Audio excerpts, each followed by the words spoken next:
Abdulsalamidu Kamaldeen was born in 1979 in a town called Erile in Kwara State. He says his parents told him that his legs looked okay when he was born, but before he turned 5, he couldn't walk again. At least I can recall a bit of memory that I was actually walking. That's sure. As I was told, there was a day I just fell sick, just what it took for just common malaria. And before the night, the malaria was getting out of hand of my parents, so they have to rush me to the hospital. The end result of everything, after about a year, is just that the leg cannot be used anymore. His parents and 4 siblings lived in Ondo State, and life was good. We were living at hamlets in Ondo State, where my father engaged in farming. Things took a different turn when his mother passed on after his 5th birthday. When my mother died, he said that he was destabilized.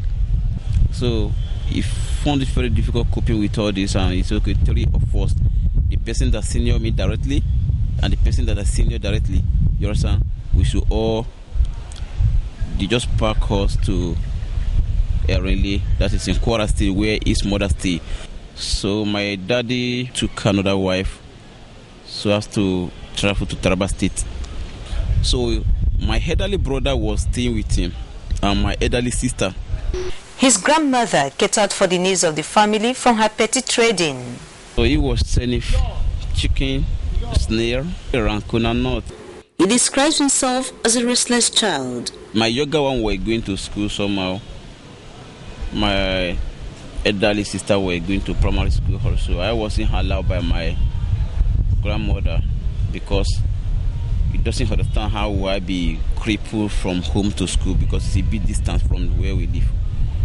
But no, I'm a kind of guy that I don't like staying in one place. Even if when I'm not allowed to go to school, during the day I move faster than the distance from the school to the home.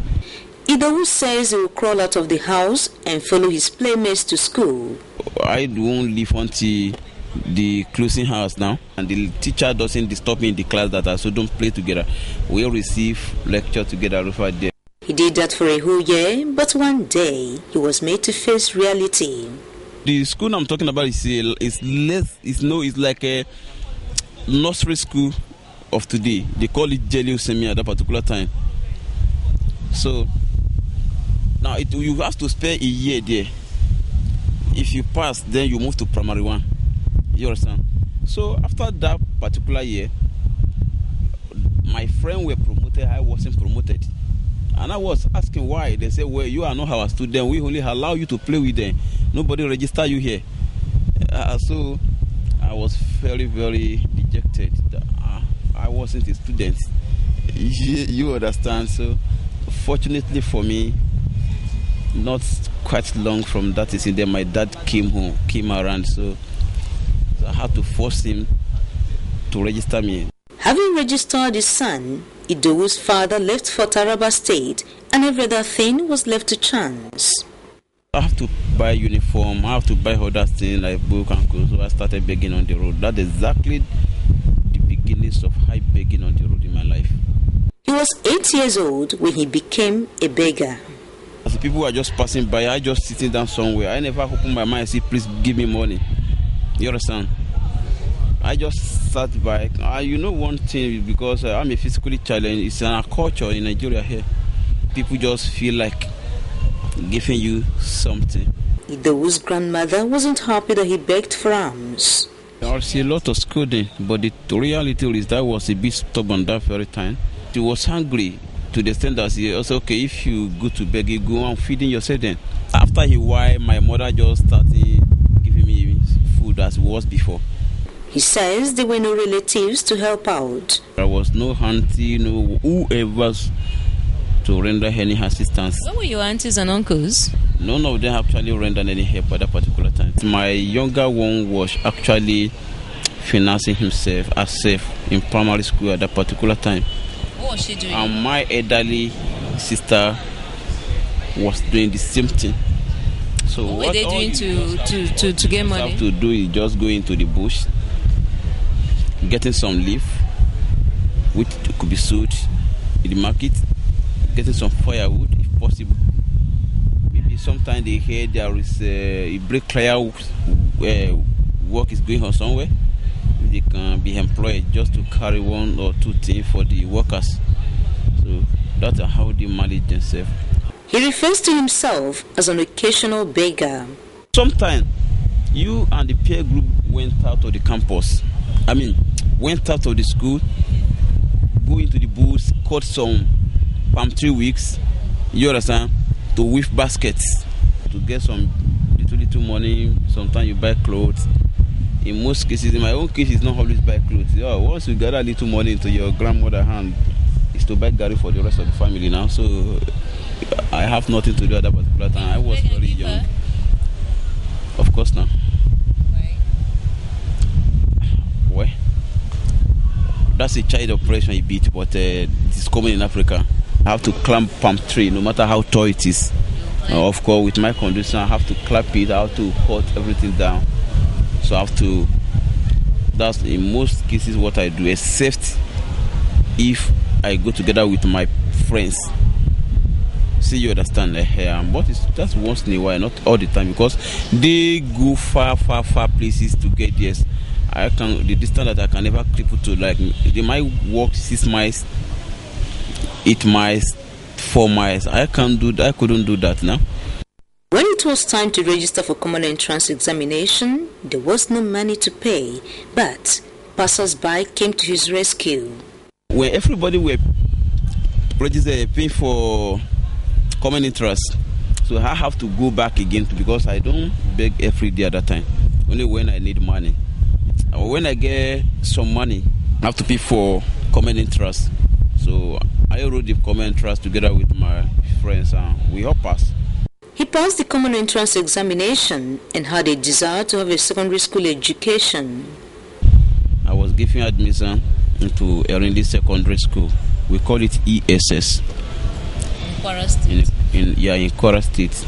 But I need 550 naira. School fees, locker, table and chair. We call it the locker and the chair. Uniform, books.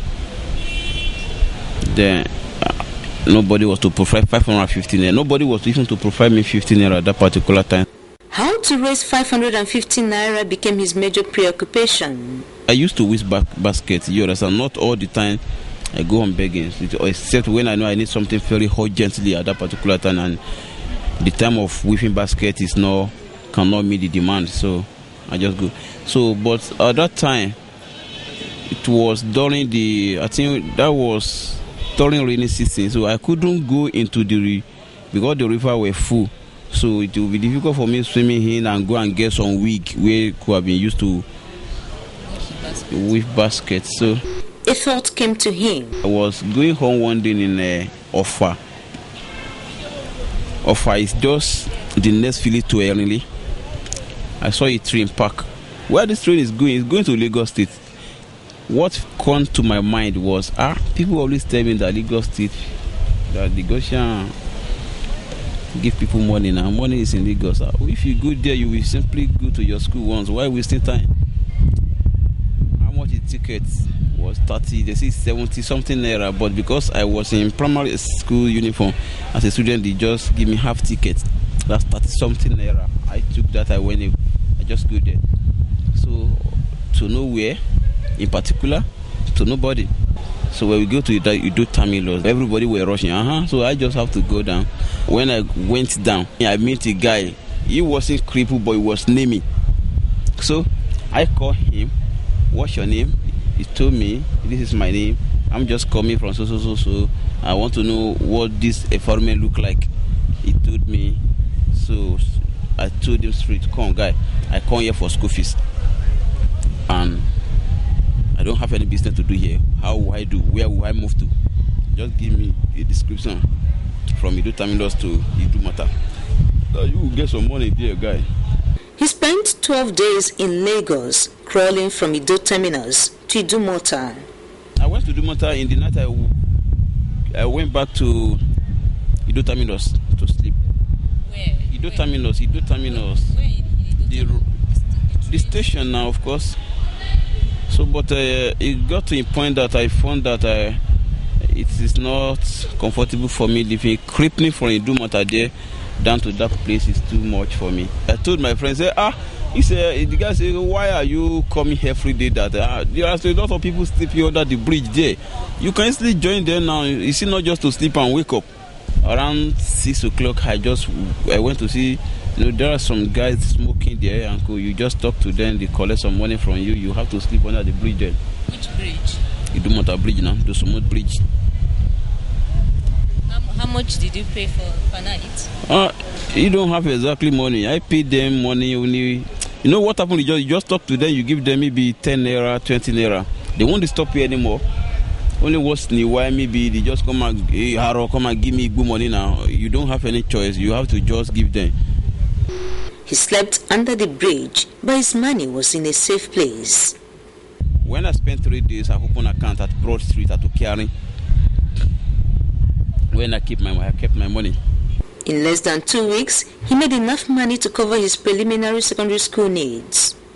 When I spent 12 days, I withdraw my money. I buy book I needed. I buy the white uniform, the green trousers, everything. So I went back home. I paid my school fees. That was a friend of mine that actually he needed of money at that particular time. I paid his own too at that time.